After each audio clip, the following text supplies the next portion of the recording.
To this day, I still have a fear of water. To this day, I still am on edge every time. My God voice talked to me that day and told me, you're not going to be able to come back here.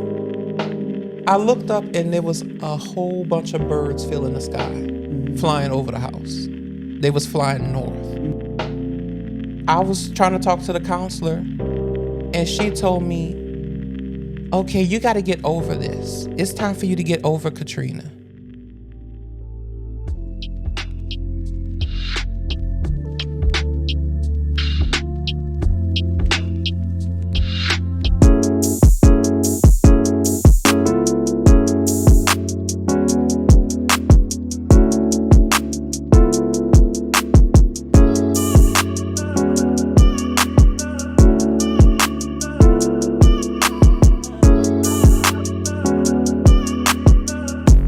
Welcome to the season finale of the Pragmotiv podcast, where every week we tell it like it is and get you motivated to be the change you seek.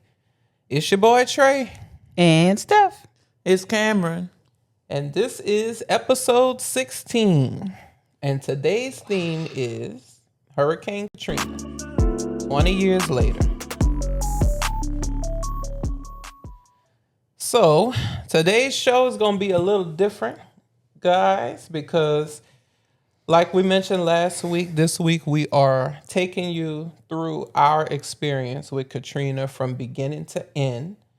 It's a story like I really haven't seen anywhere else where, you know, true natives tell you their personal story from beginning to end uninterrupted. Most of the documentaries and stuff that you see is a bunch of different people's perspectives weaved together. So this is going to be our, personal story, uninterrupted together. And we thought that this was a fitting season finale for this season because this is the 20th anniversary of the hurricane. Yeah. And this is airing close to the exact date that Katrina hit. We debated on whether we wanted to break with our schedule and put it out on August 29th or put it out today on the 27th. But we decided to go ahead on and put it out on our regular upload day. Quick messages before we begin. This is, like we mentioned at the top, the season finale. It has been a wild ride this season, but I'm really proud of us. We have gotten through 16 episodes, through all of the freaking tech issues. Time constraints. My God. The different software. These mic stands. Life was life in y'all. These life stands will be put out of these mic stands will be put out of misery. What is wrong with me? Look, I can't even talk. At the end of the season, and I can't talk. But before we start about Katrina, what do y'all think? Like, what's y'all how do y'all reflect on this season? Like, did y'all think we would get to this point? I knew that we would get to this point. It was definitely trying, but it was fun. Yeah, it definitely was fun. And I think that's what keeps you going. Yeah, I agree with that. It is fun to sit down here and talk about these topics. Sometimes it's heartbreaking with some of the subject matter, but this is, like we told y'all at the beginning, this is what we do anyway. We have these type of conversations all the time. Yep. So we figured, share them with y'all. But yeah, it's been fun, but it's like feeling your way down a road that you don't know what's on the road, Yep. There's no blueprint for it. Definitely not.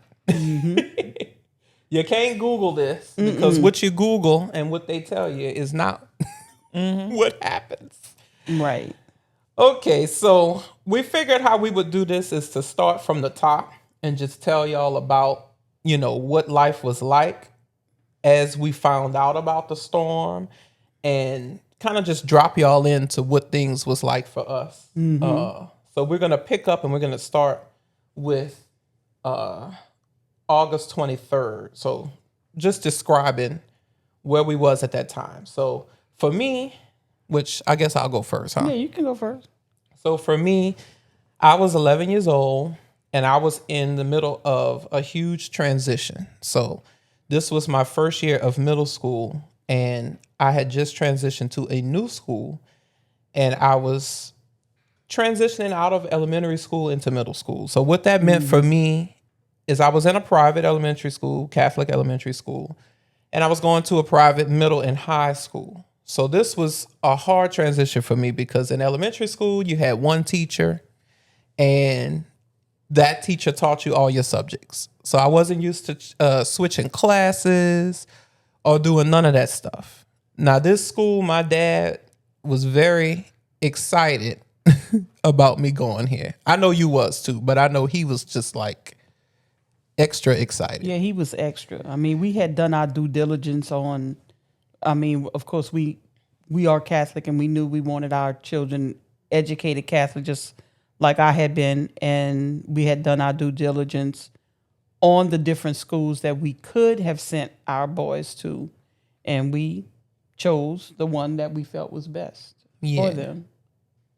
So in my elementary school grades, y'all, like from K through fifth grade, I just would breeze through everything. I would come home and I'd finish my homework in like 30 minutes. And then I'd have the whole evening to myself. I could do whatever I wanted to do. And this school was college prep, so it was challenging. And the first week, I just wasn't feeling it. I was like, I got 7 classes I got to keep up with.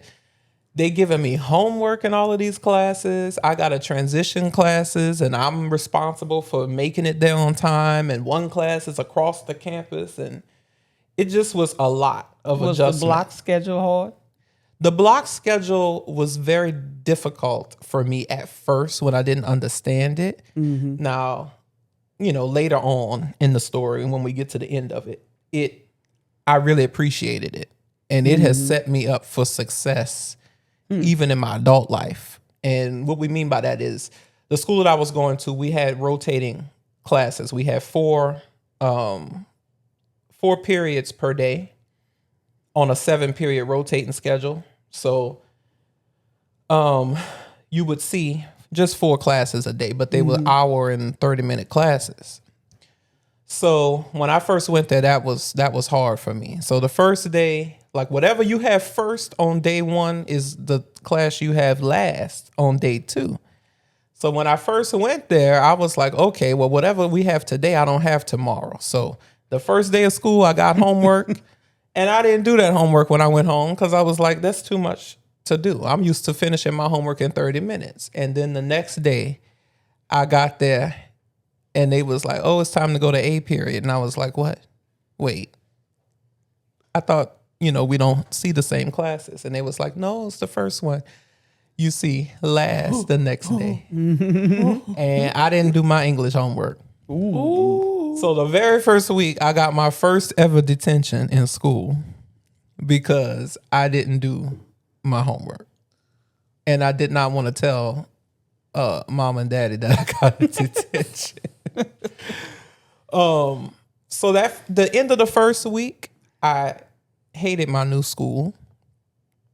I didn't really make friends, which I think that's kind of normal for like the first week of school. I think most kids just be like, you gotta ease into it. You still feeling your way. Yeah. So I hated it. I spent that first weekend just aggravated, and I told my dad, I don't like it.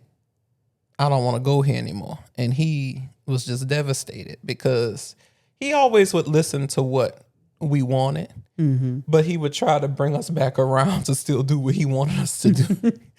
So he was like, well, just give it another week. Just promise me you'll give it another week. Now, I know as an adult, there was no way in hell they was taking me out of that school, that they was working their ass off to pay for. And we had bought all the books and the uniform. Like, there was no way I was getting out of that. But that's what he told me. Set up expectations that wasn't going to come He let true. you still think that you might get your way. But I would have told you.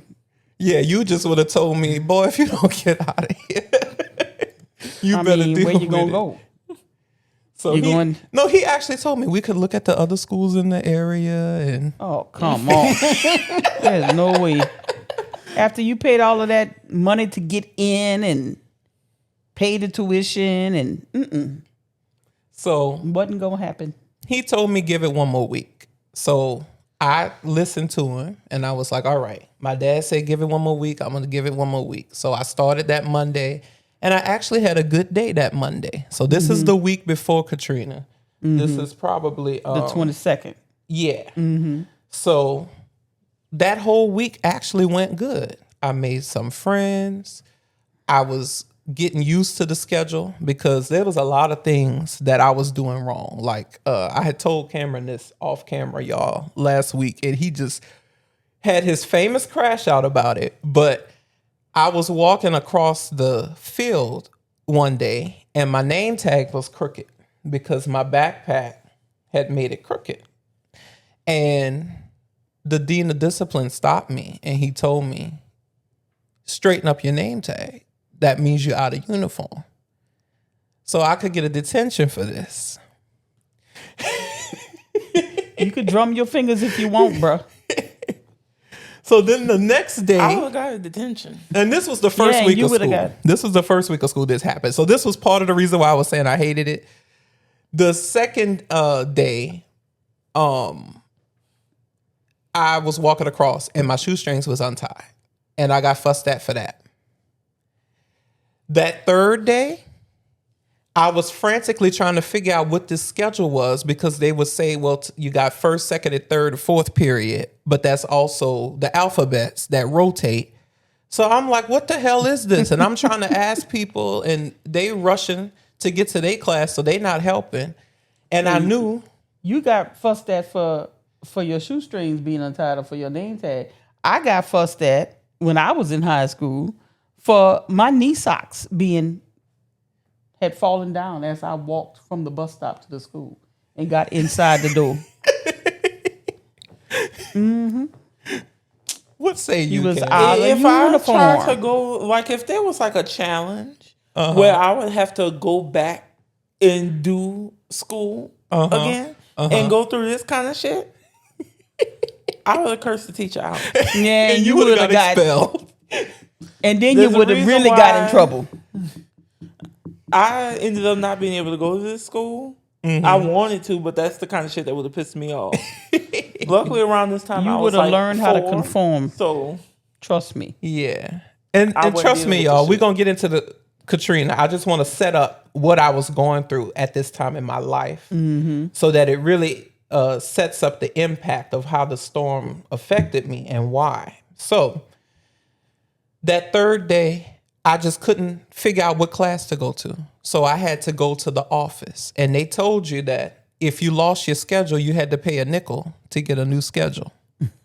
So what kid walking around with nickels in their pocket? Well, you had to have some. They had lunch money. So I got in trouble for that.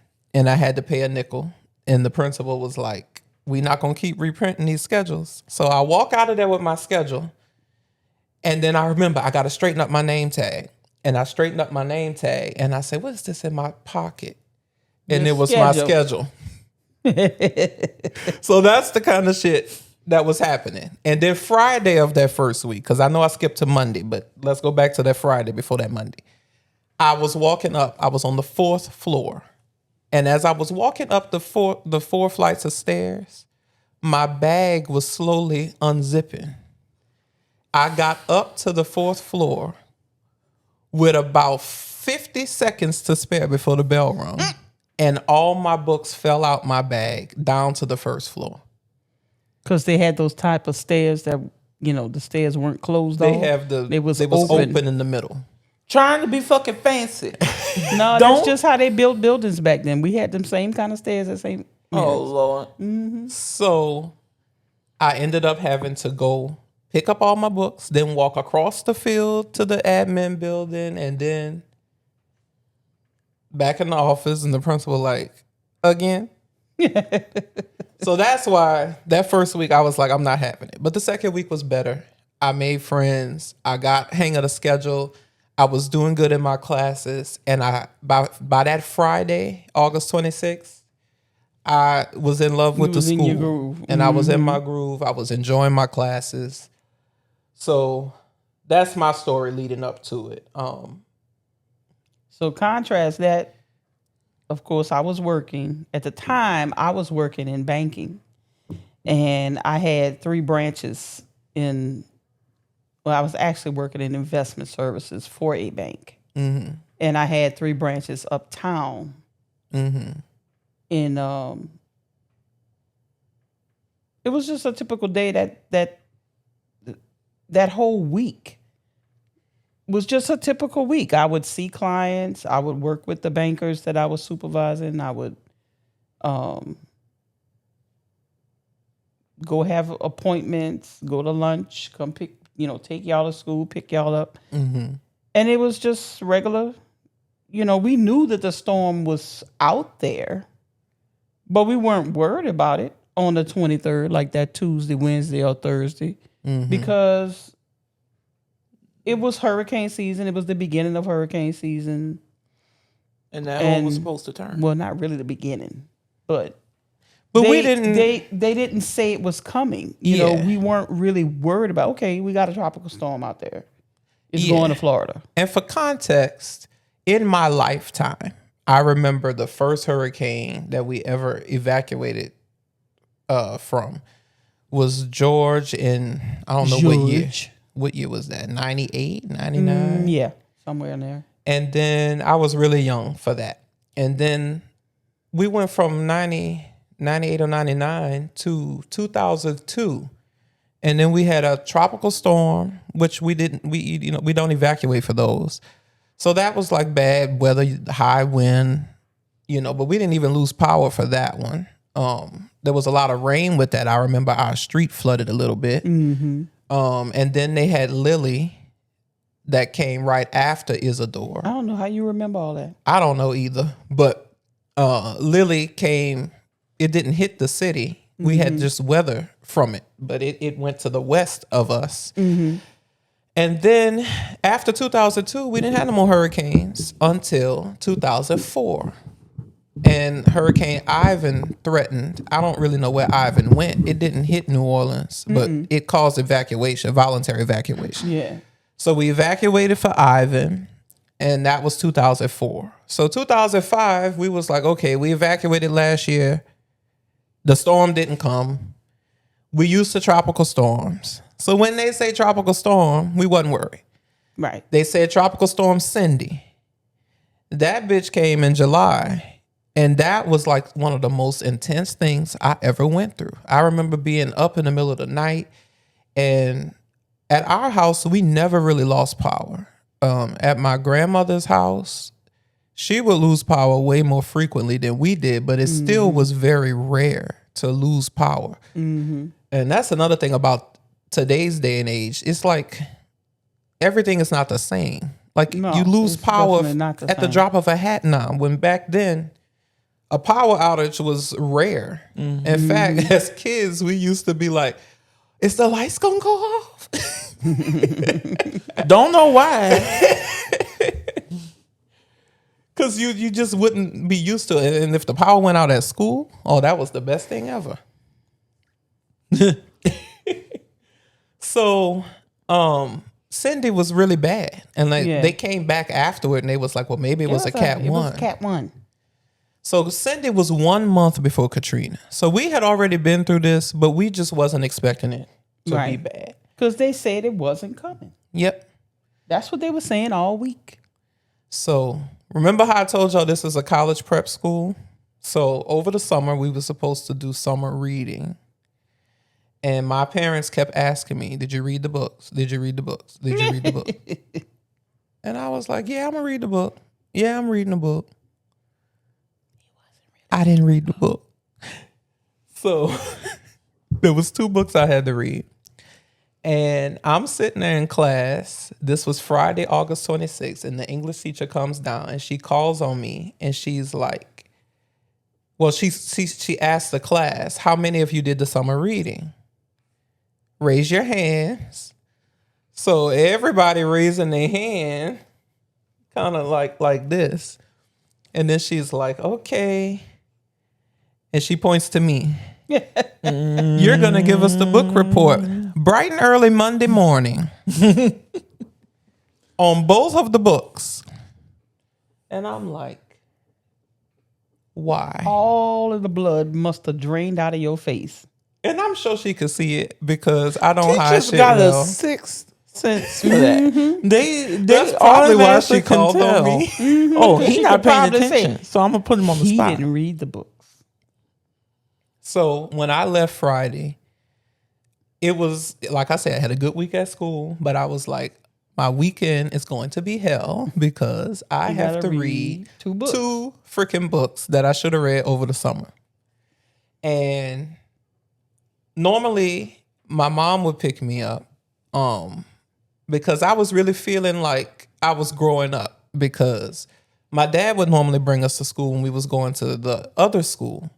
But because I was older and my school was in a different part of the city, I was riding with mom.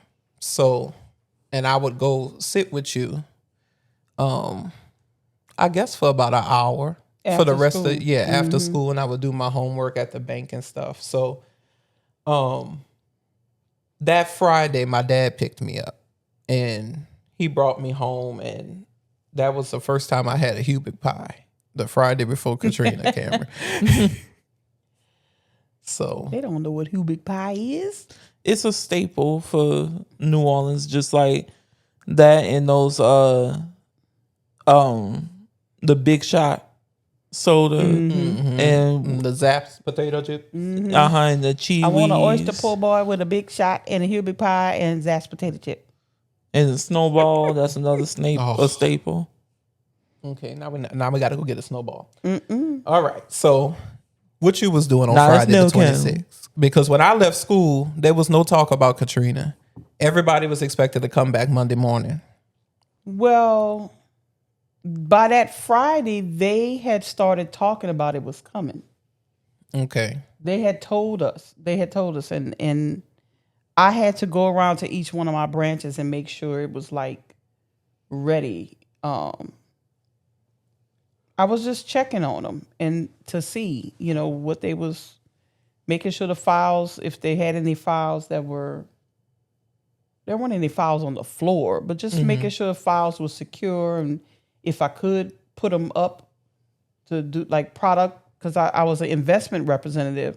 I was a registered representative for one of the big banks, and I had like product brochures and stuff. So I was going around making sure like I cleared out the bottom drawer, because of course New Orleans is prone to flood. So that's the kind of stuff I was doing. And everybody would do that. That was just the thing I was about to say. They was like, just put stuff up like 2 feet. Boy, did that not do a goddamn thing for Katrina. No. That old one-eyed bitch. Nope. So I went around. Oh, what's that? No, I take that back. I'm wrong. Friday was a normal day. Yeah. It was Saturday That they started. that they started talking about it was going to come. And that's when I went around to the different branches. And I didn't work on Saturday, but I went because I wanted to make sure that everything was in order. Yeah. So that's what had happened. So we came home.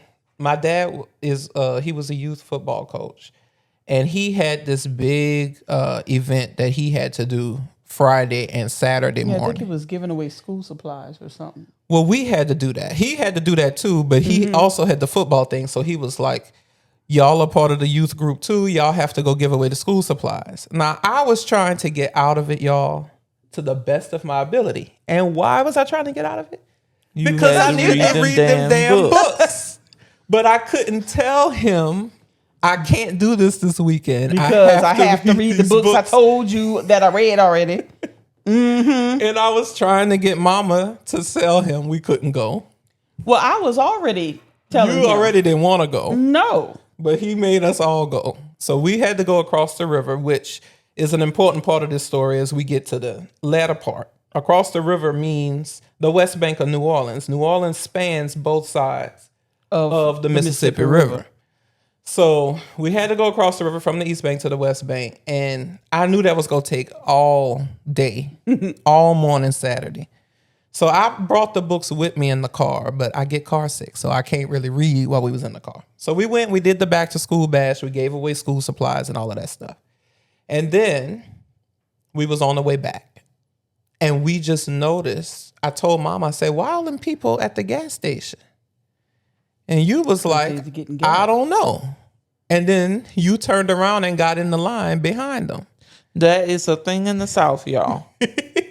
If you are ever driving down the road and you see there is an abnormal amount of people trying to get gas, I don't care what kind of gas station it is, you get in that damn line. Yeah. That is...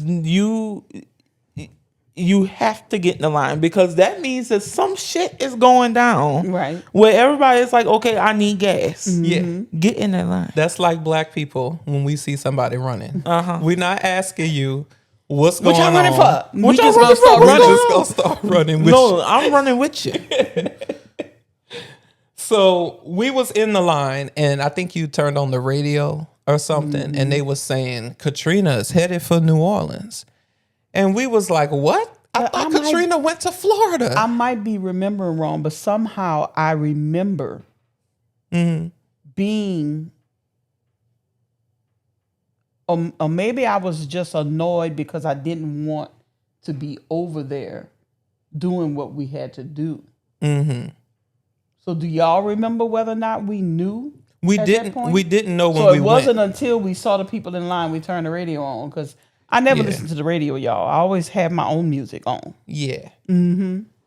So we, at that point, we was in the line. It probably took us, 40-something minutes. I don't remember.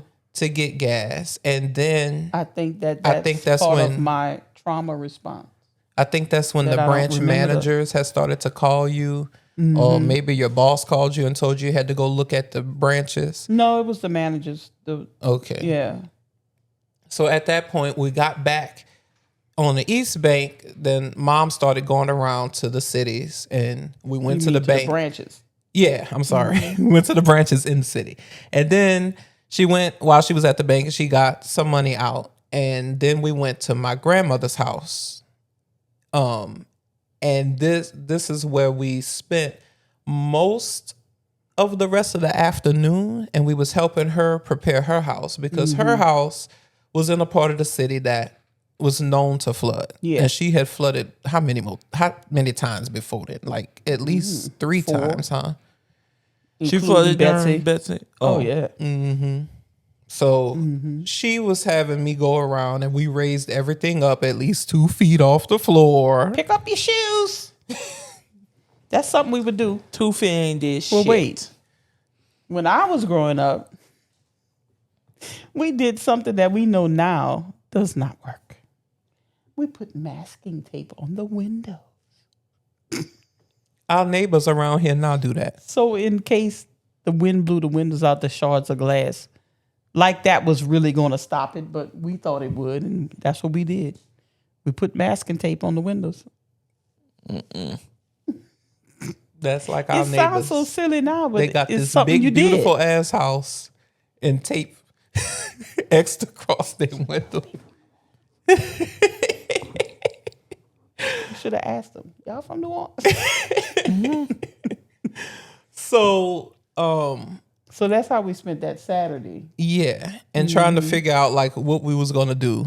And as the day went on, they still wasn't calling for like evacuations or nothing like that. They was just watching it.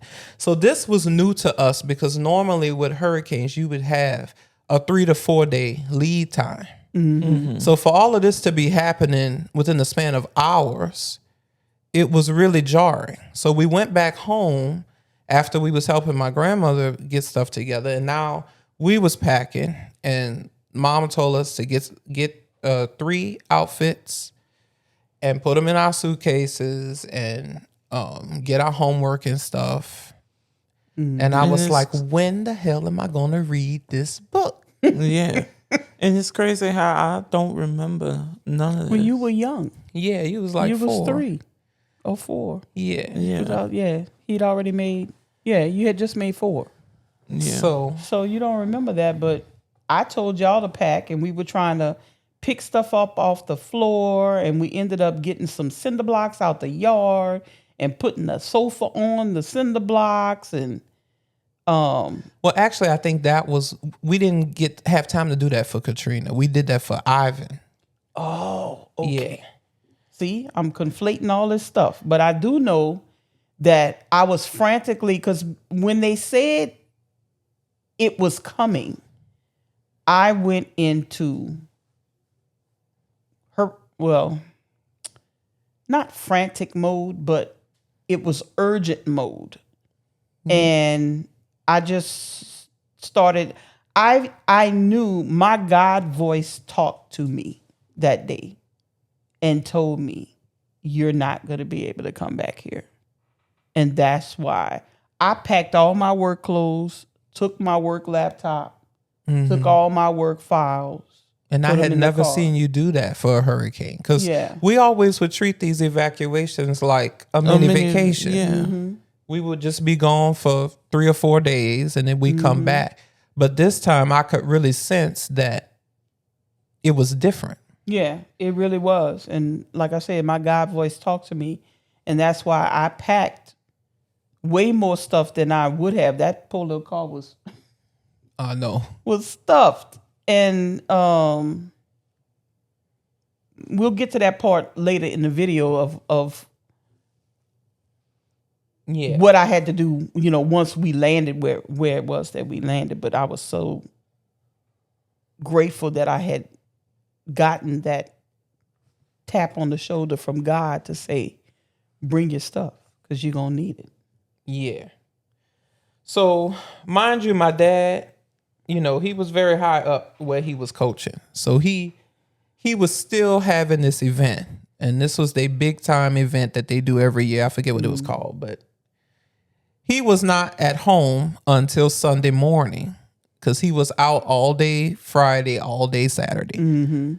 So he came in Sunday, and my mom, I remember you wasn't happy with him, because you was like, you're not even preparing. No. So at the last minute, he came in. You can go and say it. I was pissed. Because I'm like, we have to get out of here. We have to leave. And my dad was like, oh, it's not that big of a deal. We go through this every year. And I just felt that it was different. Yeah. And I was trying to relate that to him, but he wasn't hearing it at the time. So at this point, my dad started trying to board up with my uncle, trying to board up the windows and stuff, right? And we was packing the car, which ended up being a lot of stuff, that we was getting together. And I looked up while we was outside packing the car, and there was a bunch of birds flying overhead. We having technical difficulty? I was just trying to tell him. Oh, okay. This is block 2 now. I looked up, and there was a whole bunch of birds filling the sky, flying over the house. They was flying north. And birds getting the fuck. If you pay attention to the animals, they know. Because all they have is their instinct. They don't have the news. So at that point, I remember this. This is what I remember. Is what? The day was beautiful. It was a clear day, not a cloud in the sky. So in New Orleans, you have the different factions, and a lot of people make fun of this, but this is true. You have the people who always leave for hurricanes, and then you got the people who stay no matter what. They tell you, oh, I rode out Betsy, so I'm not leaving. So my grandparents, they in that faction. On my dad's side was that faction, and they would always like tell us, oh yeah, we went to the lakefront to see the waves hit the shore. So we was really concerned about them, because they was saying they was not going to leave. Right. And I was trying my best as an 11-year-old to convince them this one is different. And at this point, by 12 o'clock that day, Ray Nagin, the mayor of the city, had called for a mandatory evacuation, which was the first time they done that before. ever did that. And it was for the entire city, because normally they would say low-lying areas in the city. Outside the levee protection. Yeah, evacuate to a higher ground. But this time they were saying the entire city of New Orleans, the largest city in the state of Louisiana, Right. you need to evacuate. Right. And I think it's worth pointing out to those that don't know. New Orleans is basically a bowl. You live at the bottom of a bowl. Mm-hmm. The city is below sea level. So if you picture, if you think about wherever you live, if you have a beach near where you live, you go down to the beach. Mm-hmm. No. We go up to You the go beach. up to the lake. The lakefront. You go up to the The riverbank. lakefront is higher than the house. Right. So now we were closer to the lake. So we were on the ridge. We were on the ridge. Yeah. But The further people you in got our from the lake. family who lived further down, they were lower. Yes. And the further deeper into the city you went, the more water you had. Right. So our house wasn't completely underwater, but we have pictures, and we're going to show y'all as we get to that point about the aftermath, about what it did and what it looked like. So we packed up. We finally, when we left, they said they wasn't going to leave. And that's what I think we remember. I don't think we knew that they ended up leaving. No, we didn't. When we left the house, they were staying put. Right. So we left the city, and we was just coming over to what should have taken us 2 hours. We went 2 hours west. Right. And that took us 6.5 hours. Grueling. And then we got Just to put where that in context, Memphis, Tennessee is 400 and something miles from New Orleans. It takes 6 hours to drive to Memphis. Where we were going is 173 miles from New Orleans. And it this took is- us 6.5 hours to get That was there. the first time I think that was the first time I went outside of the city and knew I was going outside the city, because before Katrina, this is the kind of bliss that being young has. I thought New Orleans was the only place on earth. I don't even remember going to Slidell or going to Metairie or Kenner. And I damn sure ain't never been anywhere past the Bonnie Carey Spillway. I never been on the Spillway. Well, you did when we went to Memphis. Yeah, when we you just didn't evacuated know. Ivan. But I went to sleep. I didn't know. you went to sleep that fast? I was a kid. I was 3 years old. And I remember being on the road at night. I just didn't know where we was going. I remember it was so damn dark. So we must have been in Mississippi. Yo, Mississippi is really dark at night. It is. They don't have no Oh my street God. lights. Oh my God. So, yeah, that took all day. So we got to our destination around, I don't remember what time it was. it was like 7, like the sun was going down. And we stayed, we got set up with the relatives that we knew over here. And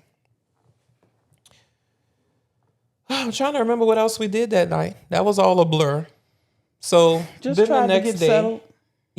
we woke up. We was watching the news. They said the hurricane was hitting, and we was seeing all of the wind and stuff. So we was like, it's actually hitting. And I was thinking, I need to be reading these books. So I was reading the books because I was thinking, all right, we probably going to be back in school probably by Wednesday or Thursday. So I said, at least I got a few extra days to read these damn books. And then I want to say, yeah, that was the 29th. So I don't know if, now this is something that I never asked you. After the 29th, was y'all talking about going back? Well, so refresh my memory, because like I said, this must be a A trauma response? Because I don't remember all of the details. So when was it that we were sitting watching CNN? That was the 30th. So the Okay. hurricane passed on the 29th. So now that I'm looking at it, I don't guess we had any discussions about it. So what happened? I don't think we y'all? knew when Well, the levees broke. We saw it on CNN. Okay, they had reported it. But because it was national news reporting, and this is why YouTube is so good now, because if we had been able to access Channel 4 or Channel 8 out of New Orleans, then they would have been able to tell us exactly what part of the city. On? Right. But CNN could just tell you, oh, the levee's broke in New Orleans. And then you're like, okay, well, Which levee? what part? Which levee? Which canal? But what happened when Katrina came through was the entire city lost power and the area code went down, which was something we didn't know could happen. So my dad was trying to get in touch with my grandparents, his mom and dad, and his brother, who we left at the house because they said they wasn't going to evacuate. And no phone calls was going through because the entire 504 area code was gone. Right. And he was worried about them. Yeah, it was a couple of days, and he was just so distraught. Yeah. And then we figured out we could text. Yeah. So then what happened after the hurricane passed, everybody was like, okay, you got the wind damage, stuff we expected to happen when a hurricane hits. But then on the 30th, the levees broke. And then you were looking at water filling up. And we were sitting in the living room at our relative's house, and we was just like, what part of the city is this? Right. We was squinting at the TV, trying to see the street signs and trying to see if we recognize what part it was. And at that point, I'm thinking, damn, I know that's the city, which I didn't say damn, I was 11, but this is just the way I talk now. So anyway, I'm thinking, I know this is the city I live in, but it can't possibly be my house. It can't possibly be affecting my life. And when these kind of traumatic things happen to you, you don't think that it'll ever happen to you. You're used to it happening to other people and you saying, oh, I'm sorry, for the stuff that you've gone through. It's never been us before, Yeah. Right. So we were looking, and then the reports just kept getting worse and worse and worse. And then they showed the Superdome. And the Superdome is something I would pass often. I mean, I could see the entire skyline from my classroom windows at my new school. I would see the boats coming up and down the river in the middle of class and get in trouble for daydreaming. Yeah. Yeah. And You then was right would there in see- the lower 9. Yeah. Right off the river. And you could see to see the Superdome that you've seen so many times on television, that magnificent structure, Yes. just almost in shambles, the roof. And I passed that so much because, we have family members who live on the West Bank, and to go to the West Bank across the river, you go through downtown and you see how big the Superdome is. I've been inside the Superdome several times. So I'm looking at the Superdome and I'm like, if Katrina did that to that big building, then what does our house look like? So I'm trying to process this at 11, and I'm sitting there and we just all sitting at the TV staring. Just staring. Quiet. Just, everything was quiet. Everybody was Nobody's quiet. saying nothing. Nope. It's just in disbelief. So at that point, that was the 30th. We still couldn't get in touch with my grandparents, so we didn't know if they were stuck in the house, if they needed to be rescued, if they was alive. We didn't know if the levee, because we lived 3 blocks from the levee, so did that levee break? It was very horrific. At that point, I did stop reading those books, and I still to this day have not read them books. Do you know which books you had to read? Hatchet and Crash. Oh. Wait, somebody read Crash. Kyle probably. You didn't have to read it? Oh, I don't know. Oh, okay. Maybe I just remember them because you're fake like you read them.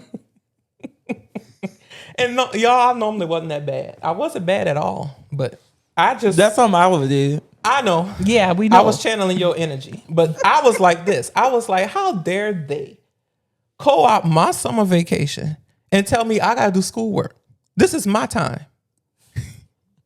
So I was like, they probably gonna forget they asked us to read this anyway. It was Not so on your foreign to me that you would have to do something over the summer. So now we get into the new normal. So If you could call it normal. yeah, I guess. So at this point, we're seeing, the city's filling reports, up. they're saying 80% of New Orleans It's underwater. is underwater. So statistically, we know that we got to be affected, you know? And even if we're not personally affected, you got to think about how our life was. Our entire family lived here. So we have relatives Right. and cousins and family members in every part of this city. So we like, if we're not affected, we know some of our Somebody family, our that we related friends to is affected. Yeah. are affected. So we knew that we couldn't go back to our life. You know, at that point, 80% of the city is underwater. You're not like, how long is it going to take? And this is not a natural thing. This is not like, which this was before Harvey, of course, but using Harvey as an example, it's not like Houston where it's naturally above sea level, even though parts of it is not that much above sea level. But when you're above sea level, gravity takes over. And once the rain stops, it eventually drains. Yeah. In New Orleans, the water is never going to drain. No, it is no way to drain. It drains can't to drain the city. Yeah. So you have to pump it out. Yeah. And if we you need have the no power, pumps just can't to pump. keep the wastewater down. Yeah. So that was the reality. And this is something that we all innately knew because we lived there. We see how when the summer rainstorms come, the streets would fill up. Right. And then the pumps would come on and the water be gone. Like Right. that was naturally our existence. So we And were then sitting there. For me, it was something that had been foretold because I had a coworker whose husband was an engineer. And he had told us, because they moved out of New Orleans to Dallas in 1999.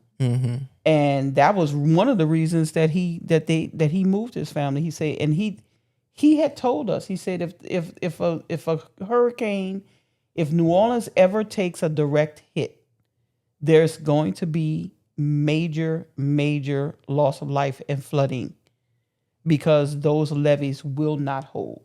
He told us that. He was a civil engineer. And he said those levees are not going to hold. And so I can't say that I was surprised as we were sitting there watching the CNN and all the other news reports. You knew it was a possibility before it to actually happen. Well, Was for me, disbelief. what I'm trying to say is, for me, it was a different feeling. It was, this is what he was talking about. And it was, this is what I expected. This is what my God voice told me. This is why my God voice told me. God was telling me we could not, that's why I took my work clothes and my laptop and all of my files, my client files and stuff that I had. Because I just knew in my gut that we weren't going to be able to come back. And so as I was sitting there watching the city fill up, it was just a confirmation of what I already knew. It wasn't really, oh my God, I'm dumbfounded. I can't believe this is happening. It was, oh goodness, it has happened. What I knew was going to happen, because I had not joked with coworkers over the years.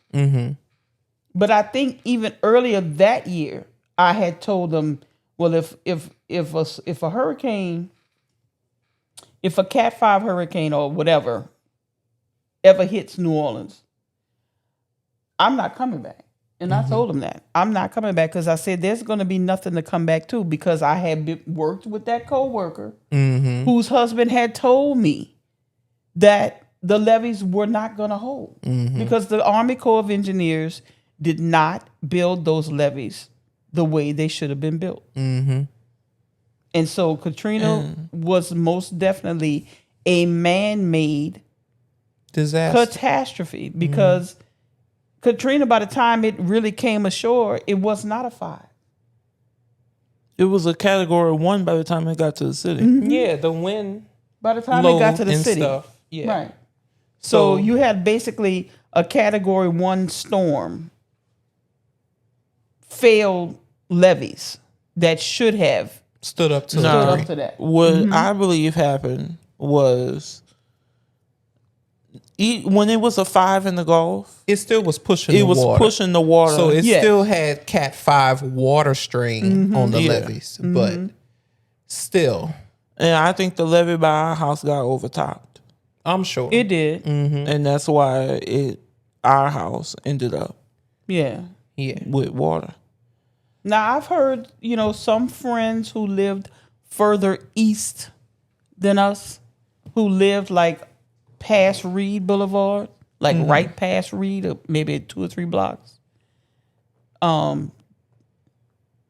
He told us that he was out walking in his yard after the storm passed, and he said he heard a big boom, and then he saw a wall of water come rushing down his street, because he lived, the levees are here. He lived perpendicular to the levees.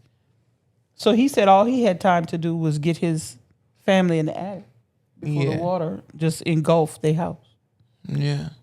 And people heard that explosion. That's why there's a rumor around the city. Yeah, that they blew the levees to save on the French purpose. Quarter. But the French Quarter didn't need to be saved because the French Quarter is higher than the rest of the city. It's 3 feet above sea level. It still could have flooded, but the water really wasn't coming into that part of the city. If you look at the way Katrina came up, it was coming through the lower Ninth Ward, which is where The Mr. Gold the first levees failed, and the New Orleans East, which is where we lived. And the London, again, that shipping channel that the Army Corps of Engineers dredged, that acted like a funnel and funneled the Gulf water up into the city. Yeah. And all that pressure on the lake, in the way the storm, because it's counterclockwise, spinning the winds counterclockwise, it funneled all of that Lake Pontchartrain water into the London Avenue and 17th Street canal and blew them. So it was the force of the water, and when you have all of that force up against the concrete wall, it's gonna give way. Especially if you don't drive the sheet pile far enough below, and also don't have concrete ground like this. It needs to be like this, concrete like this, and then the wall, because when the water comes over top, it's gonna come down, and if And that erode concrete the earth. isn't there to block it, it's gonna scour the dirt from the base of the levee, and it's gonna fall over. First I wanted to be a chef, then I wanted to be an architect, then I wanted to be an engineer. And when I never took those career paths lightly, when I said, and I learned all about them. So now as an adult, I know how it works. Yeah. So they didn't blow it. It was just the force of the water. Water is not something to be fucked Now, with. some people gonna argue that point to their grave that they blew it. I just had decided that, I wasn't there. right. Do I believe that they did? I'm gonna lean more towards no, but I'm not gonna argue with people who was there. Well, you can't argue with people who were present for Betsy, and that's what they did. They did do that Yeah. in Betsy. But I don't So think there was a that's why reason to it's do not- it during Katrina. They're not manufacturing that out of whole cloth. Yeah. That it was done before, so it's not too far fetched to think, did they do it again? So we don't know. I want to say 17th Street. That's Lakeview. They wouldn't blow that. Well, It didn't- the argument that the people who say they did blow it make is that they wasn't going to let nothing happen to downtown in the French Quarter. because that's the economic engine. That's what drives the city of New Orleans. So that little Tourism. small area drives the whole 350 square mile, 175 square mile land city. I get why they would say it, but from an engineering standpoint, I'm like, it was inevitable. So getting back, So the new normal for us was then trying to figure out, okay, well now what? We can't go back home. So did you know? Did you fear that you was out of a job, or did you know that because you worked for one of the big banks, you would have a job? When we moved I to didn't Dallas, really fear, because by the time pretty quickly, and I can't say enough. I'm gonna just go on and say who I worked for, because I need to give them their props of how they treated us, because some other companies I've heard didn't treat. So the position that I had was an investment representative with Chase, with JP Morgan Chase. And that, if anybody knows about the structure of a job like that, you are paid on commission. You get what's called a draw of a certain amount a month, but your money comes from what you sell. Or from what your team sells, and from what your team sells. So, like I said, I had 3 branches, and they pretty quickly got in touch with all of the representatives to find out, first, were they okay? Second, where were they? And they decided pretty quickly that what they were going to do for the investment reps who were paid on commission was they would average your last 3 months' salary, your commission checks, and they would pay you. That's what they would pay you. So the way it works is when you work on commission, you get paid for what you did in August. You get that money in September. What you get paid in August, you did was the work you did in July. So they averaged the last 3 months' checks, and that is what they paid us. And I thought that was,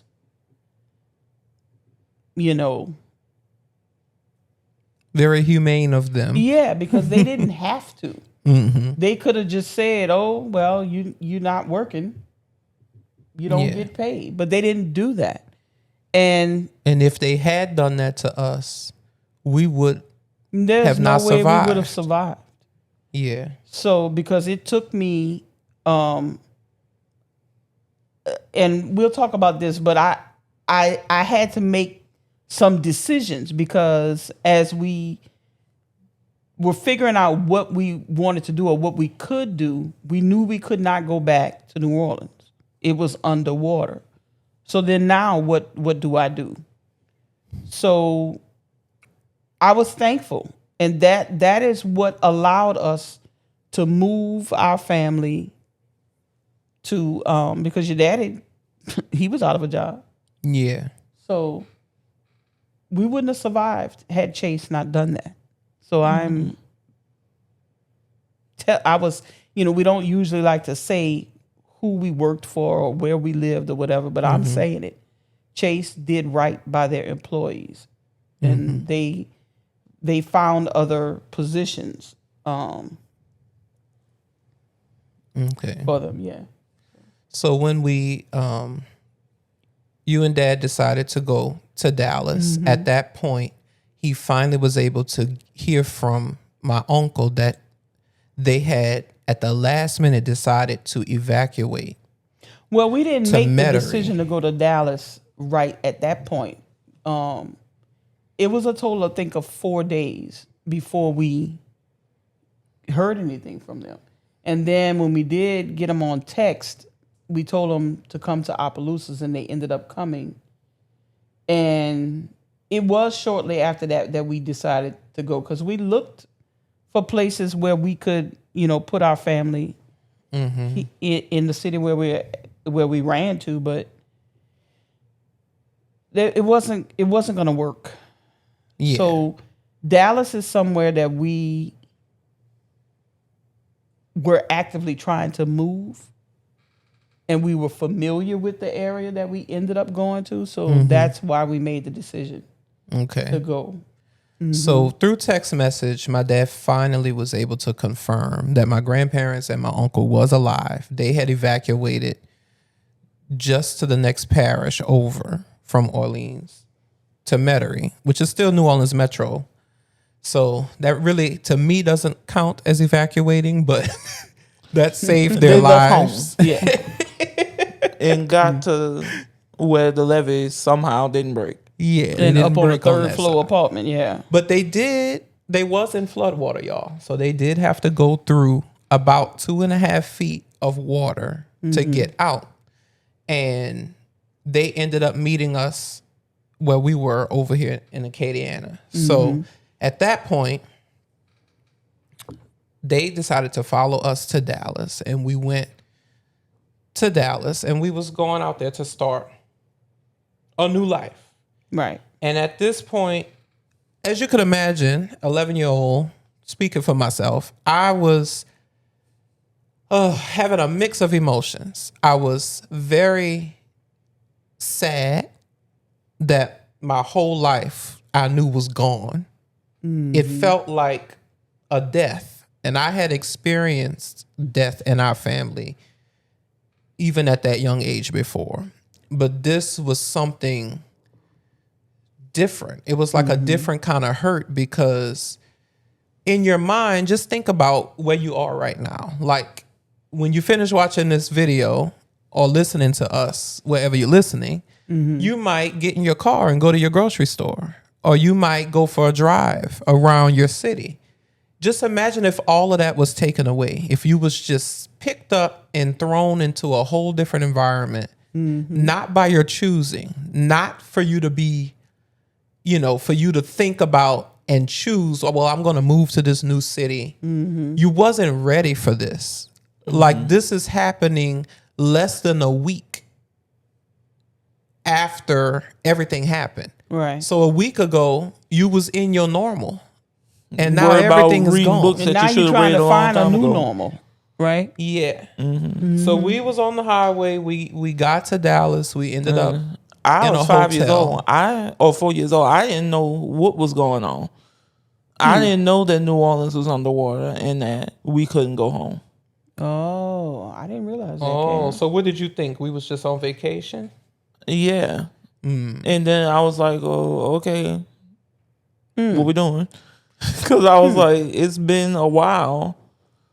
And I only remember bits and pieces. But I remember being in a hotel. Yeah. So we set out for Dallas, and we ended up, because like I said, we had wanted to move to Dallas, and we settled in a part north of the city, and we picked we were at the Hampton Inn, and I'll never forget the manager of that Hampton Inn hotel in North Dallas. His name was Pesh Patel, and they were receiving evacuees from the city, and they had all kinds of help. Like if you needed your medicines, or if you had lost your glasses, they had people there. They had a church there to fellowship with you. And the church was donating items for those people who needed. They just had really looked like they had thought about, like, what are people gonna need? And they set about getting it. They had people coming, like doctors. If somebody needed to see a doctor, they had arranged with some clinics in the area. The restaurants in the area were letting evacuees eat free. We tried paying for our meal at Bennigan's. The manager of Bennigan's, when he found out we were from New Orleans, he didn't let us pay. And we stayed in the hotel, I think, for a week. It was the Hampton Inn, and we stayed there for a week, and then we found an apartment. So I set about getting y'all in school, and yeah, and I remember us, apartment hunting. I remember us also, just me being mesmerized when we went into Dallas, like all of the flyovers they have on the interstate. They do that everywhere. These big things That put every was- other state to shame. I mean, I was just like, wow, we don't have this in New Orleans, in Louisiana at all. But anyway, I was optimistic at that point, even though I was sad. I was settling into, okay, seize the moment, a new start, a new place, you know. And people were very nice to us. They were very welcoming. Until they wasn't. So we found a nice apartment. The people at the apartment were very welcoming, and we got settled in. I had my own room at this point, so I was coming up in the world.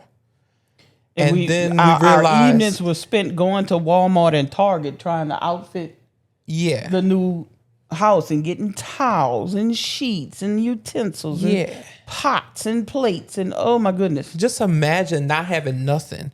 Like going in your utensil drawer to get a fork or to get a spoon to eat some cereal, and you realize I don't have a bowl, I don't have a fork, a spoon, I don't have nothing. Yeah, trying to make a list of what you need to outfit a house from scratch, from nothing.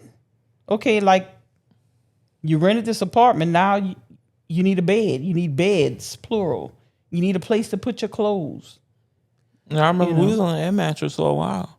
And I don't know, Kyle want me to tell this story. I don't know what was wrong with me. Kyle says, go ahead. What did you do, Cameron? What did you do to Kyle, Cameron? This might be too graphic, so viewer discretion is advised. But I got really nauseous, and I threw up on Kyle's back. Oh, Cameron. I don't know why. I still wouldn't talk to your ass to this day. I didn't what do did it you on do? purpose. I remember I was just like, what is this stuff on my back? By that point, I didn't have no. I wish we had a mic to hear what he was saying, but he. It's like, Kyle said he was like, "What the hell is this?" I didn't do it on purpose. I don't know what was wrong. Next season, And we I got to was get you a scared. mic set up over there, Kyle. I was what scared was because wrong, it was a new Cameron? place. So 'Cause remember I Olive didn't want Garden? to sleep by myself. Olive Garden. Yeah, I don't know what was going on with me.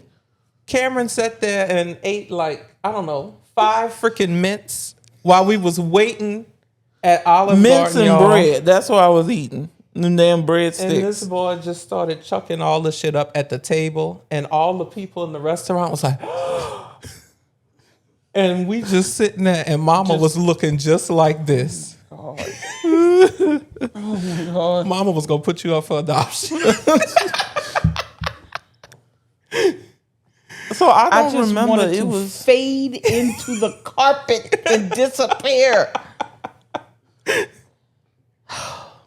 And then 30 minutes later, I swear you gonna tell Daddy, what we gonna eat? Like you ruined it, goddamn it. Don't nobody want to eat nothing now. Nah, I really, because I had never been to Olive Garden. So at this point, it was time for the first day of school. So I was nervous because that's why I told y'all all of the beginning part. I had just gone to a new school. I had just got settled in, and I was coming from an elementary school the previous year where one teacher, a slower paced curriculum. Mm-hmm.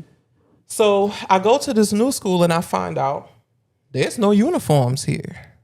that was something we always envied because we watched TV and they didn't have. Yeah.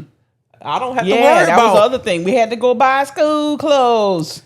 Yeah, I don't have to worry about name tag. I don't have to worry about my shoes being tied. I could wear tennis shoes to school and Yeah, we had to get shoes and you all know, of that. I didn't have to be all dressed up and wear a tie and all of that stuff. I miss these days because while y'all was out, I was at home with Daddy. Yeah, you was living it up. So at this point, y'all, to try to speed this along, because we don't want this to be like a 3-hour episode. But I went to school, and the first day they was welcoming to me. You know, they was telling me we have a school counselor. We're here to talk. You know, you could talk to this counselor whenever you need to. And then they just put me in class. It was like that same morning. And I was thinking, okay, we come here and this is where I'm going to school and maybe I could start tomorrow, right? But no, they was like, you could start today. Yeah. So then they just gave me a schedule, and I'm looking at this schedule, and it's 8 periods in one day, and I'm used to 4 periods on a rotating schedule. So I'm like, okay, and then I have to learn this new school. So this was what I touched on in the episode before last. I go into the first class because this was like the middle of the day, and that's why I was so surprised. So they just had me pick up in the middle of the day.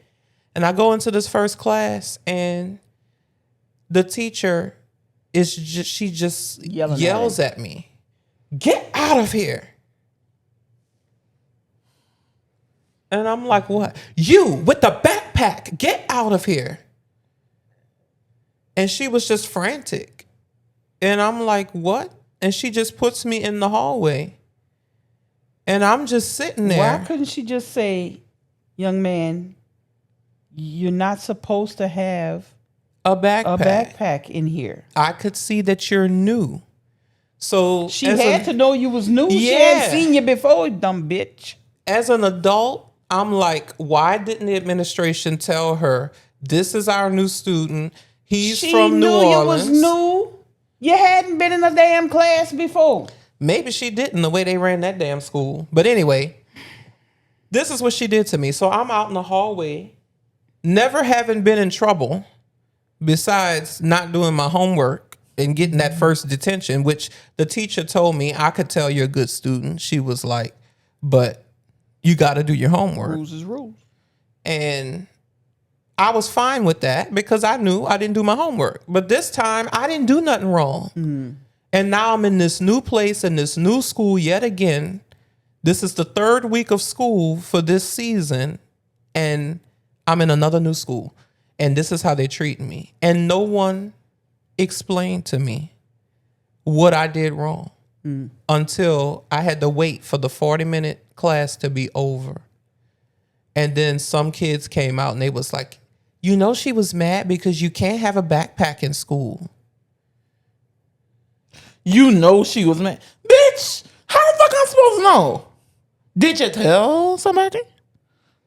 That would have been something they would have needed to tell us as your parents, putting you in the school. I came there and registered you. So she came out after that and she was like, no backpacks allowed in the classroom. You have to leave them in your locker. Well, tell somebody then. And I was then like, I would do that. Okay, where is my locker? The only time I had a locker was 2 weeks ago at my school in New Orleans. That was the first locker I ever had in my school's history. And that locker, your school life. Yeah, school life. Mm-hmm. And that locker was in my classroom. So I wasn't used to lockers being in the hallway. Right? So they didn't even tell me what my locker number was. I didn't have a combination lock for my locker because the lock that my parents bought me was sitting underwater in New Orleans. Right. So they just told me, well, your locker is whatever number. And I figured out it was on the 2nd floor. So I had to run upstairs to put my bag in there. But I was very skeptical about leaving my bag there because I didn't have a locker, right? But I had to leave it there. Yeah, it didn't have a lock. I'm sorry. It's getting late. So the next class I just went through, that was that first class. The next class was reading. And this teacher, she seemed nice. And we was in reading and they was going down the line. You know, like they do in class. You read this paragraph and then go to the next student, you read the next paragraph. And she got to me and she was like, oh, this is our new student. He's from New Orleans. Every time somebody say New Orleans, we get another motherfucking pothole. Stop saying New Orleans. It's New Orleans. And she was like, you can read if you could read. Did your school have books? If you can read? And that is when You knew. I realized, oh, I'm in a place that's very different. I'm in a place that doesn't. So how did you Want me. respond to her, Trey? I was like, You didn't tell yeah, me. I didn't tell you because I was just in shock. Because this was a slap in my face, like me hitting a brick wall because everything else in Dallas had been so nice. Everyone else was nice. We got there, the city, you know, it was a different environment. We got a nice apartment. The people at the apartments was nice. The people at the hotel was nice. People was helping us and being human. But then I get to school. When I saw the school, I was like, okay, I'm coming from, now my campus in New Orleans was not run down. It was a very pristine, well-kept campus, but it was over 100 years old. Right. So I'm looking at a new school and I don't have to wear a uniform. So I'm excited about these things. And then they just slap me in my face with these kind of microaggressions that I wasn't used to in New Orleans. I just wasn't. So what did you say to her? I was like, yes, I can read. Yeah, we had books. We had computers too. Oh my goodness. Like, what the fuck you thought I did at school? So what that was is her own biases Right. and Her schemas. the fucking media. Because the media didn't show the big mansions in Eastover that was underwater. Or the mansions on the lakefront. Yeah. They didn't show the real New Orleans. They showed the diversity. shotguns. They and show, and Stonewall. I'm not saying the shotguns or anything There's to be nothing ashamed wrong with about, that. but it's But it's just not- you show one aspect of New Orleans, and people like students was asking me, I heard y'all have Mardi Gras every day. I heard y'all don't do nothing. It's called the Big Easy. Do y'all go to school? If you don't go to school, that means you ain't got an education, which means you ain't got no damn job. So how, pray tell, do people in New Orleans make money then? Well, This is what the national and image it got worse. of us As was. he in the months coming, it got worse. So we didn't even know anything about Hurricane Rita because we was in Dallas. And I think at that point we had just bought one TV, which at our house in New Orleans, we had a TV in every room. So you have to replace everything that was destroyed, right? So we wasn't watching the evening news. We was trying to settle into a new life, get everything set up. I didn't know nothing about Hurricane Rita. And then the counselor comes and she was like, come here. I want to introduce you to someone. Here, meet this guy. He's from Houston. You know, they just got hit by a hurricane too. Maybe y'all could be hurricane buddies. You bitch. Houston ain't had no levee breaks. No. Now, Houston did have a catastrophic time trying to evacuate Rita, but Rita did not hit Houston. Rita ended up going, what? To Lake Charles, I believe. Right. So, yeah. Hurricane buddies. So I'm like, oh, okay. So at this point, I'm not telling my mom none of this stuff because I'm feeling like she's dealing with enough already. I'm not telling my dad because my dad is still worried about my grandparents who are still trying to get settled because they wasn't as lucky as us to find an apartment and stuff. Things seem to have come together for us, a little quicker than it did for them. So he was, The reason for that. trying to help them. And we was trying to get settled. So I wasn't trying to bother them. But what I had started doing, and to this day, guys, this is still a problem for me. I stopped eating. The stress. I just didn't want to eat anything. I wouldn't eat breakfast. Mom would tell me, We got some cereal there. Make sure you eat, because she had to be out to work earlier because they had you going all Fill around the post. the metro. Yeah, And I ended up not. Well, this is what I alluded to a few minutes ago. Is I wasn't able to stay with the company that I was with. I ended up going to work for another bank because I decided that I needed steady or a salary. you need a salary instead of the because commission. when you work on commission, it goes on your book of business. It goes on your clientele, your client base. And I didn't know anybody. Mm-hmm. So I made the decision that I couldn't stay working as a investment rep. I needed a job that paid a salary, a set salary. So I went to work for another bank, and I started working for that other bank, and they would send me all around the metro Dallas area. Mm-hmm. So I had to leave, and luckily the two of them were getting the bus to school. Yeah, which we was excited about, because in New Orleans we only ever rode the bus to a field trip. So it felt like we was going on a field trip every day, but I quickly got out of that. But The fucking buses. The few times that I've been on buses, are freaking free for all. so I was on, I would get the bus, but mama would tell me before she left, make sure you eat. And dad was gone. He was looking for jobs, and he was helping my grandparents, and he would take you. So at that point, Yeah, I was about to say, I don't remember none of this. yeah, you would go with him by in the your morning. grandma. So there was a period in the morning where me and Kyle was by ourselves, and then Kyle would go. Like the bus would come get him like 10 minutes after dad left. And then for me, it was like, I want to say about 30 minutes, because I went to school kind of late and I would get out late. So I wasn't eating, and mama didn't know. And then when lunch came around, I still wasn't eating. No, and I know why. And part of it was because the food that they had was just horrible. Like one day they had fries, and I was like, oh, okay, fries for lunch. All right. And I bit into them, and they were still frozen. Tell them about the gravy. And then they had white gravy. And I didn't know what the hell that was. I still don't know what it is, because I ain't never tasted it. I asked one of my hurricane buddy, I was like, is this mayonnaise? Well, wait, didn't they make you eat it? You told them you didn't want it on there. They was putting it on something, the meat, Yeah. and they was like, it goes.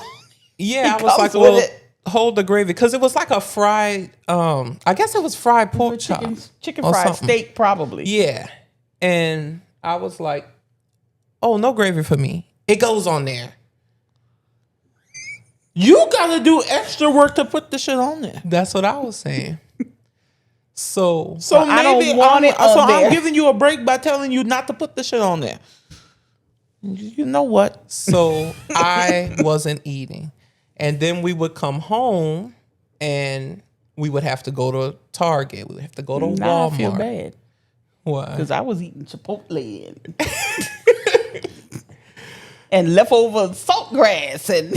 So sometimes we wouldn't get to dinner until like 7 or 8. And that's when I would eat. But I still wasn't really eating because I was just very nervous. I was very emotionally in shock.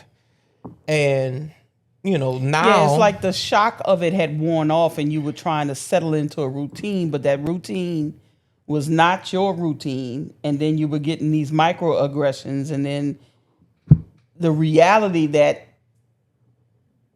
I'm in a new life, like overnight. And that must have just hit y'all in the face. In New Orleans, family is everything, right? So I'm used to being around and seeing my grandparents on both sides every day.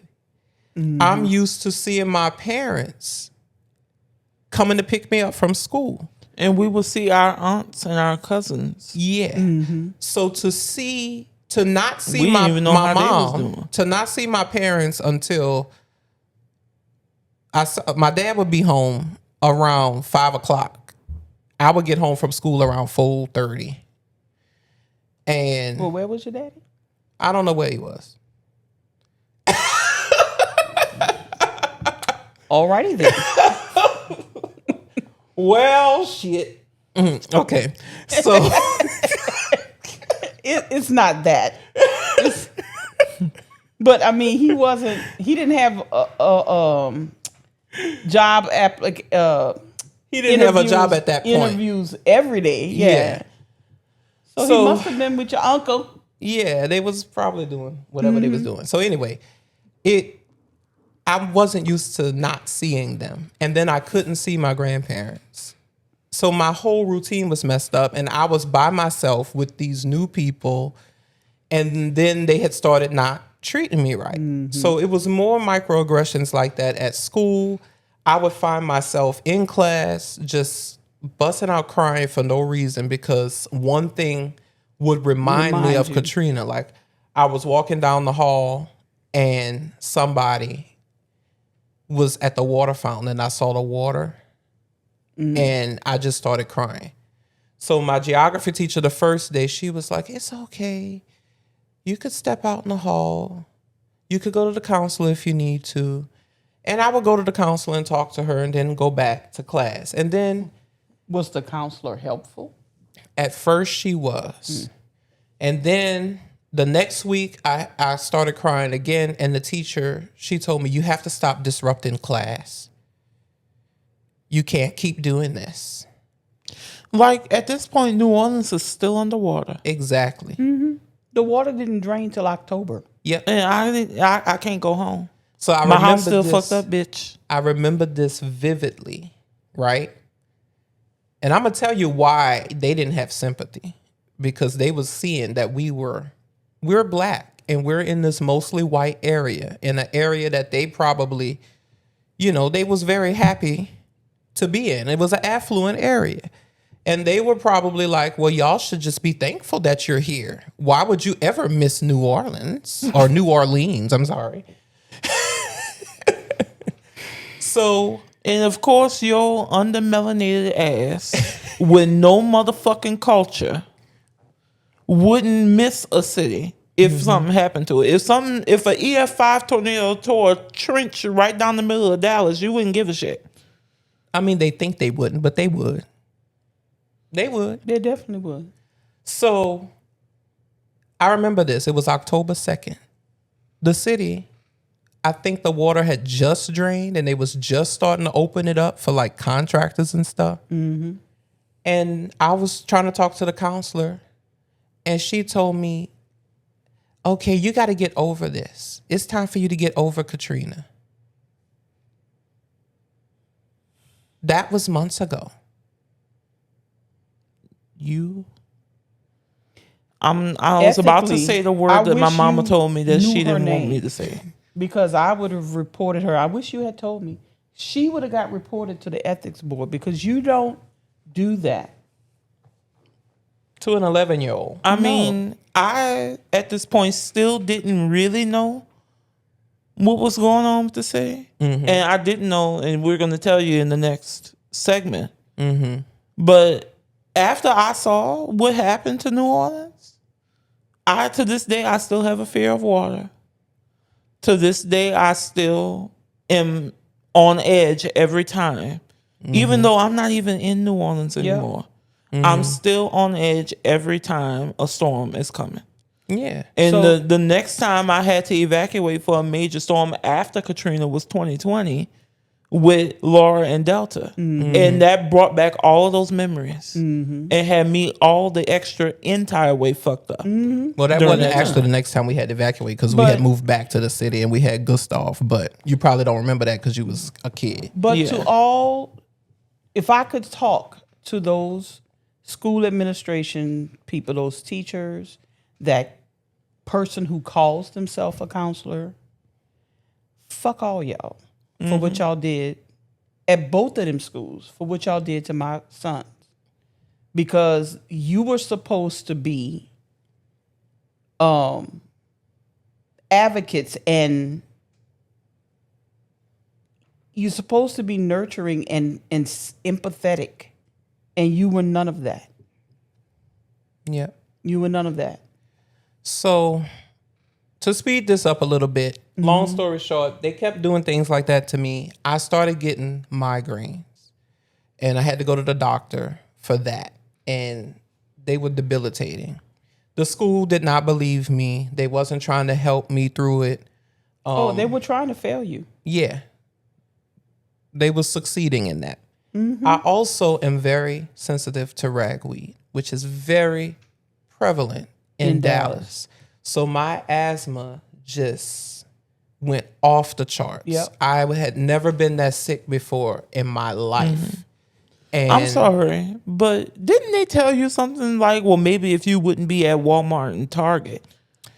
they did tell me that when I was telling them that I was sick and that I was having trouble keeping up with all of the homework. Right.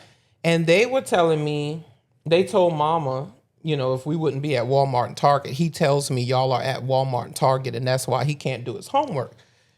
I never told them that. No, they saw Never. us in Walmart and Target. So they either saw us, or I since read that in Texas they have these RFID chips in your ID. They tracking kids? I guess. Oh, hell no. I wish I had the article, but it was years ago that I read this. So your school ID was. It did have a little chip on the back of it. And So you would have it on. yeah, we would leave. I would come home and I wouldn't take it off because we was in regular clothes. Like in New Orleans, I knew you bring your butt home and you take off that uniform.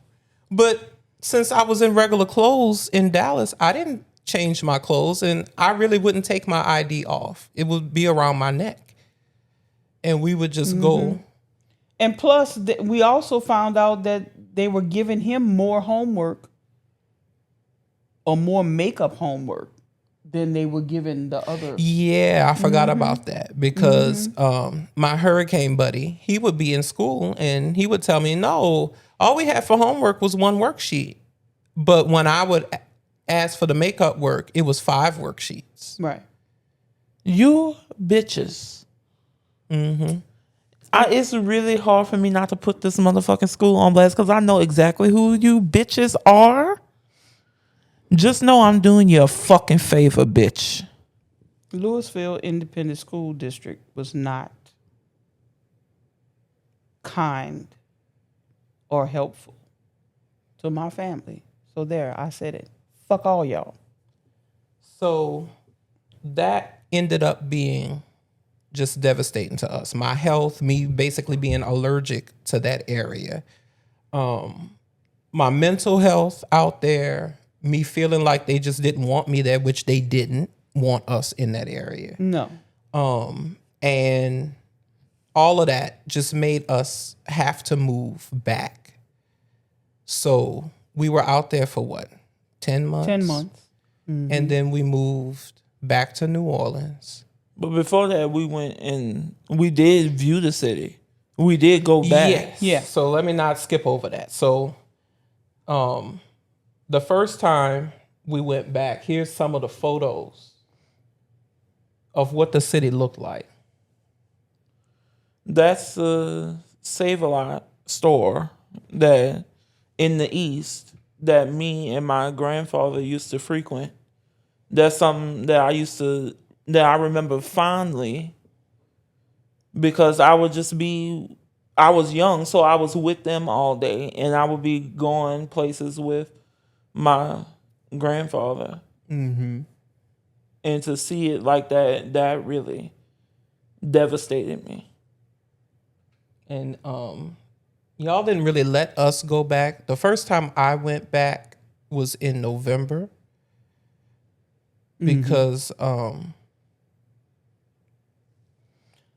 it was for a funeral. We had a tragic death in the family. And then after that, it was March. Yeah. And I went back, I think, in October.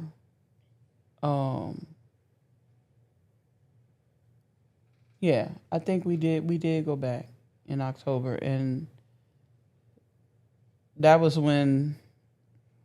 So before I switched, one of the things that made me switch companies was I needed a regular salary. I couldn't, be working, trying to make sales and feed my family. So, but the other thing that made me switch was the people who.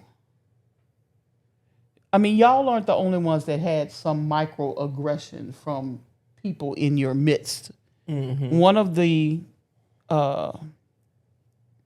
managers for the investment people in the Dallas area, they were working on trying to get me assigned to branches. And instead of them assigning me to branches up there where we lived, you could play some more of the photos, Kyle. they wanted to put me 20, 25 miles away, closer to Arlington and, Closer to where you belonged. apparently closer to where I belong in the black section. And I had just had enough of that because I had seen, just suffice it to say, I had begun to understand, and I just knew, maybe it was God talking to me again, that I needed branches that had affluence so that I could make my sales. Mm-hmm. And I wasn't going to get that where they were trying to put me. So that is how you ended up with the new company. Yeah. Leaving the company. So I didn't want to leave because I had been there for 6 years. It was devastating, We just imagine you're starting a new life, but then we had all of those problems we was talking about. But then you go back and you're thrusted back into your old life, and you're seeing your whole world still kind of there, but just look like a bomb hit it. Yeah. Like a zombie y'all apocalypse. Didn't come with us the first time we went. The smell of death in the air from dead bodies, from dead animals. It was just a stench that you will never forget if you ever smell that. I smelled it when we went back in March, and it was still a light hint of it. And I remember it made me so sick that I threw up. Mm-hmm. Yeah. This wasn't seeing all of the shingles from the roof littered throughout the streets. Yeah. That was just. That's my big wheel thing. And because the city was closed up, because the water sat for months, you had that mold that y'all seeing on the screen just growing everywhere. But we ended up being one of the lucky ones because water wasn't to our ceiling. Yeah. But my grandmother's house was underwater. It was underwater. All you could see was the peak of the roof. And this is what it looked like. I don't know if you could go to those pictures, Kyle. Skip ahead a little bit more. A little bit more. Oh, I'll trade your car. I know. It's the one in the middle. And I never got my my car insurance payout for that. It's the White House in the middle. That house was underwater. That's my childhood home. And it is torn down now. Because there was 8 feet of water. Well, 15 feet of water. That's what. Yeah. The one on the end, on the right side, on the end here, and in the middle. That was our living room. And the two in the other 2 photos, that's of that house that had water to the ceiling. Yep. All that stuff, we didn't put that like that. No, that previous picture, that picture on the left. I remember that I had that Friday, I had, because our washing machine was on the fritz, and I had taken his uniforms over there to my mom's house and washed them and ironed them and had his uniforms hanging up outside that sliding door. I hung his uniform up there, ready for Monday. I just think about how sometimes kids could be so aggravating. So I had left my clip-on sunglasses in my grandmother's house, and I asked her to look for them when she went back in there. You didn't want them glasses, bro. Not that water. Like, that water left a visible line. On everything. On everything. And it's still in some places. In some places, to you can this day. still see a water line on things. Yep. And that water was filled with Motor oil from and old gas cars, and chemicals. gasoline, chemicals, sewage, and unalived people was in that water. Mm-hmm. Mm-hmm. So that was some nasty brown water. Toxic soup. Yep. You could see what it did to the top of the cars that was And that underwater truck for there months. was fully submerged. What color was that truck? Black? It was black. Mm-hmm. Don't look black no more. So this episode, y'all, was very hard for us to do. But like we said, we really wanted to share our story and just give y'all a snapshot of what it was like for one family to go through this. Since it is, I don't want to say It still hurts. like to some this people day. say in honor of the 20th anniversary. It is no honor. No, it's just It's commemorating the hardship that people went through and the lives that were lost. Yeah. Because a lot of people, I know people who lost family members. We were fortunate enough, not to lose people actually in the hurricane. Mm-hmm. On the left is before, and then after. Yeah. It's on the right. Yeah. But it has caused a lot. And it's something that forever changes you. Even It does. 20 years later, we still carry the scars from this. And as a sign of hope, or as an homage to how life does go on, bricks from my childhood home, the one that was underwater, are in A part of this this house house that we're sitting in right that now. we're sitting in right now. Mm-hmm. Yep. So that is our Katrina story. So we did mention at the top of the show that this was our season finale. And we definitely will be back with season 2 of the Pragmotiv podcast. So make sure that you stay subscribed and follow us on all of our social medias at Pragmotiv so that you'll know when season 2 will premiere. But here is that big announcement that we've been talking about for a few episodes now.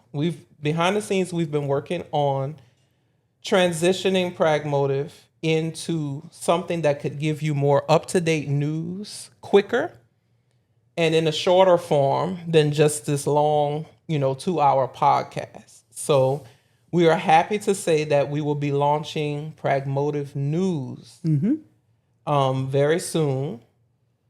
And We will be did you giving get the daily promo, the slide for that, Cameron? Did you put that in? No. You did not. Cameron was supposed You know to what? put You know it what I'm gonna in. do? I'm gonna add it in Final Cut. Okay, he's going to add it in post-edit for y'all to see. But right now, take a look at the trailer for Pragmotiv News. Corporate media always gets it wrong.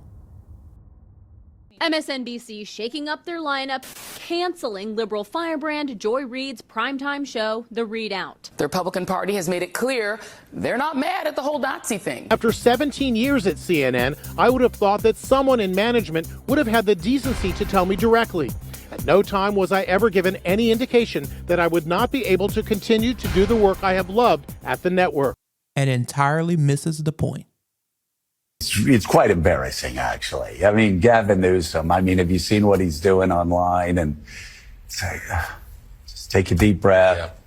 Yeah. Don't. So are y'all tired of that same old boring news?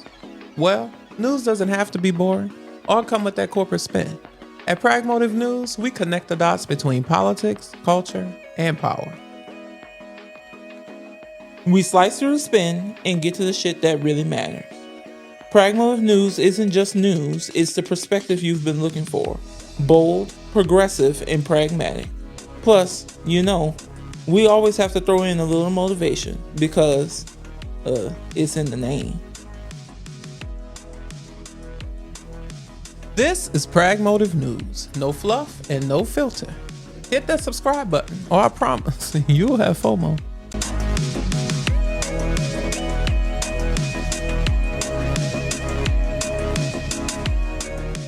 All right, so just to reiterate, we're doing this because we really want to make sure that our voices stay around, even when this show is off season. And it's important because what we started out in the trailer to this podcast is telling you that it's important that we combat misinformation. It's important that we stand up for what's right and we get the right facts out there. And we have a discussion about the things that's going on in our country. And government representation matters. And it's important for the citizens to know, who their leaders are. Katrina, we just went through this whole thing talking about Katrina, but one thing we didn't touch on was how this was very preventable on the local level, of the New Orleans federal level, city government, the state level for Louisiana, and the federal level. They all dropped the ball in one way or the other. And it cost people lives. And too much in this country, I see that things aren't done until people lose their lives. And we shouldn't live in a country where it costs people their lives in order to see things move forward. Yeah. Right. Instead of being reactive, we need to start being proactive. Yeah. And in order to do that, you need the right candidates. So please go and follow us at Pragmotiv News on YouTube. And we will be revamping all of the social medias with updated branding on the Pragmotiv channel so that you can see where we're going to be next. And we can't wait to see y'all there. So until season 2, you got to stay what? Prag motivated. And we'll catch y'all later. Peace. Peace.